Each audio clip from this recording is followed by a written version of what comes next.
So it's 11 weeks since the operation.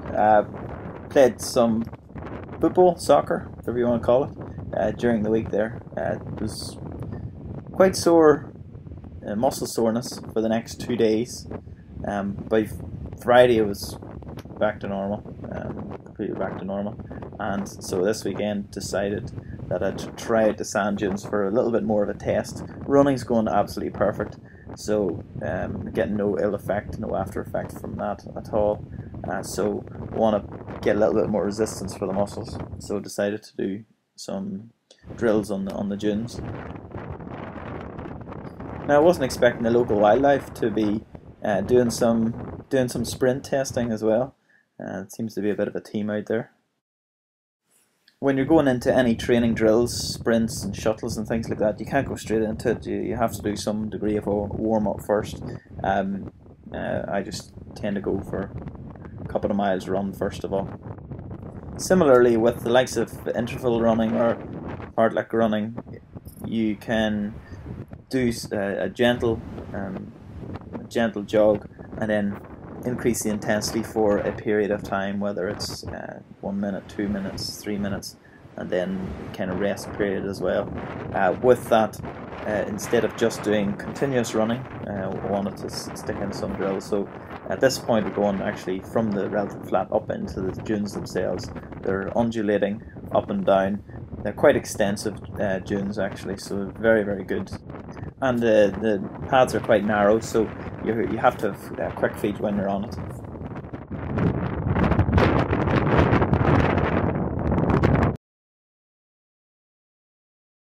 Now I'm doing 3 types of drills.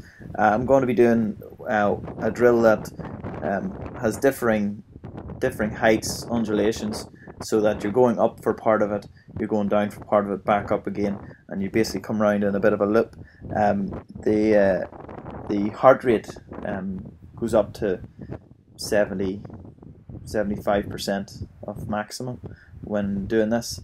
And because I'm doing 3 loops, straight one after each other, the heart rate stays up to that the entire time. You definitely need a rest after you finish the 3 loops. A couple of minutes rest is enough just to get the heart rate and the breathing rate back down a little bit. Not to recover too long before you go again. 2 to 3 sets is plenty.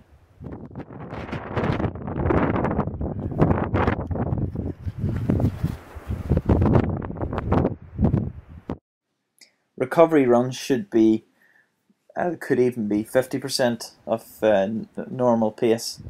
I always feel like I'm able to go a little bit quicker on this type of terrain anyway, rather than flat. As my preferred terrain is up and down.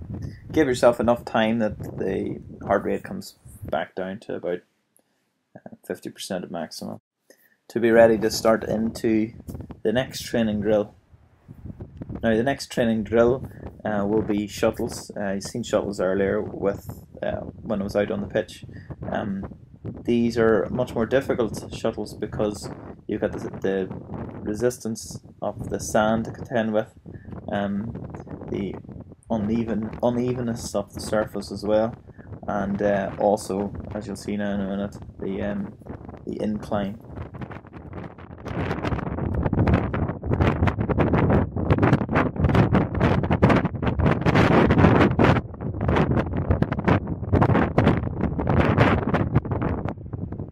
Coming to the area now where I'm going to be doing shuttles. Want to take a couple of minutes rest to really get everything settled down. Now I've actually never been a particularly great fan of these when I've been at any training sessions. Always feel like I'm just a little bit slow on the turn in comparison to everybody else, but they're very, very effective in actually increasing that speed of turn. So once you get a few of them under your belt, then that'll improve dramatically. For playing sport that involves quick changes of direction, they're essential really. You could do loops and circuit kind of runs all day long and straight run throughs, and that's grand if you're just doing running and endurance type things. But for likes of sport, you need to be doing some of these things as well.